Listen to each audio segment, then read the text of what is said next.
ko yau tahiya ta tsaya Nijar ba ta koma inda ta hito, ba shakka, sai dai ta ci gaba cikin arziki da wadata da rai da Allah insha Allah.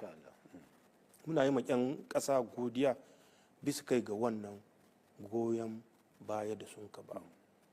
Muna kiransu kuma su ci gaba da su da 'yan ƙasa na aminan arziki a ci gaba da roƙon Allah duk wani sheri Allah ya kauce mana shi.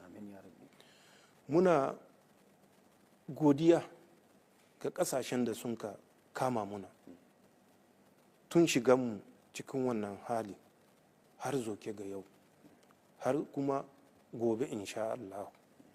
Wasu muna iya gayin sunansu, wasu ba mu iya gayin sunansu don mu sa musu cikin tsaka mai wuya, amma akwai su.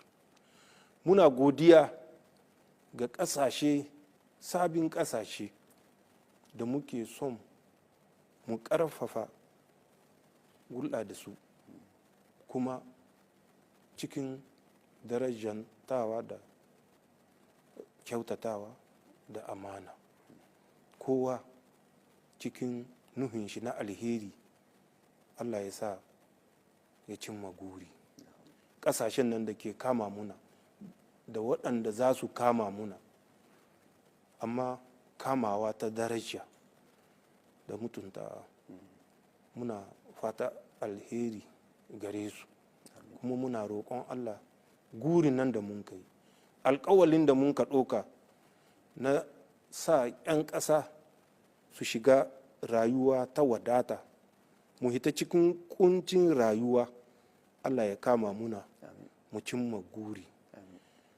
Ka Allah ya ba mu ƙarfi da tunani da gurin cutar ƙasarmu Nijar. In wannan tunanin ya shigo muna, Allah ya kauce muna da shi. Wadda gobe mu tsaya gaban 'yan ƙasa mu ce musu alƙawalin da mun ka ɗoka, mun san akwai hatsari cikin shi, amma alƙawali ne da mun ka ɗoka don mun san Allah zai iya yi muna tambaya in ba mu cika shi ba. Alƙawalin nan da mun ka ɗoka na rayuwarku ta sauya cikin wadata, mu ce alƙawalin nan ba sai mun gayi ba, kuma kun san da mun cika shi.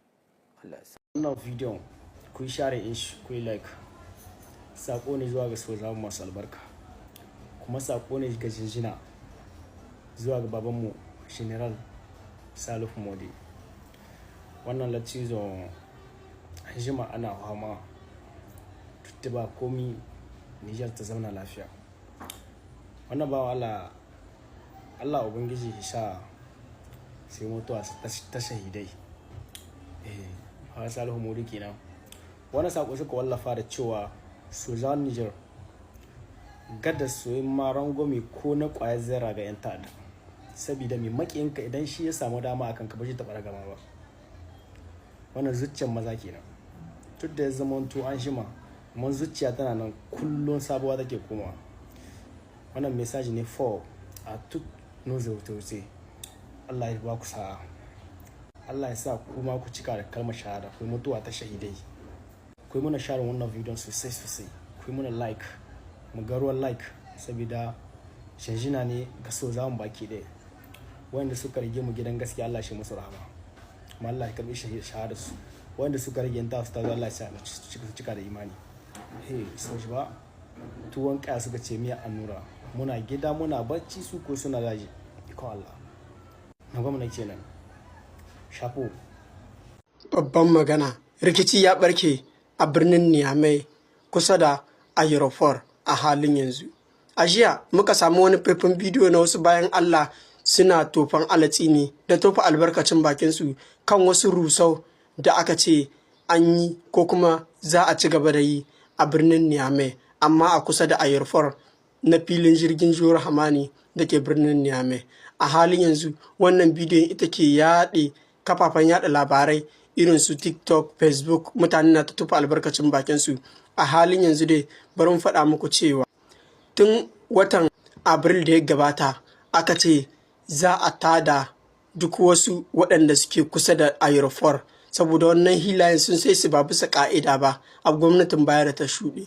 A halin yanzu kuma gwamnati ya saka musu rana cewa ranar 31 ga watan Mai za a fara rusan waɗannan gidaje. Saboda haka kuma ana rahotanni sun bayyana cewa gwamnatin ka iya biyan su diyya na mallaka musu wasu filaye da kuma wasu kuɗaɗe.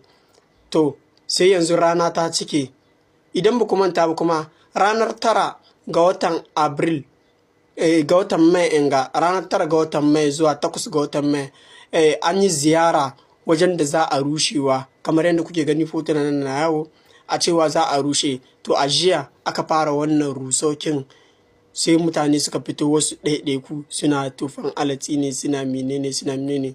Abin da nake so ku fahimta shine tun kafin a rushe abin jiya an rige an ba da dole, an ce za a tada kowa ya tashi, amma ni ban da masaniyar cewa an mallaka musu wuraren zama ko kuma an ba su filaye su je su gina ko kuma an ba su diya. Amma rahotanni dai sun bayyana cewa za a iya biyan su diya kuma tare da filaye su je su gina. Wannan shine gaskiyar magana, abin da na sani. Amma zancen yanzu kana da fili, gwamnati ba mai ja da gwamnati fa, yawa kawai sai dai a yi haƙuri. Kuma dama duk filaye duk daji ne wurin nan, ya kamata a baje shi. Yanzu misali sosai ya kawo wannan harin da aka yi a aeroport, inda duk waɗannan gidajen duk 'yan ta'adda sun kashe su. Ya kenan za ku yi? Ta za ku yi kuna cewa gwamnati ba ta yi kaza ba, gwamnati za ta yi ne don kare lafiya al'umma. Wannan shine. Allah ya sa mu dace. Amin.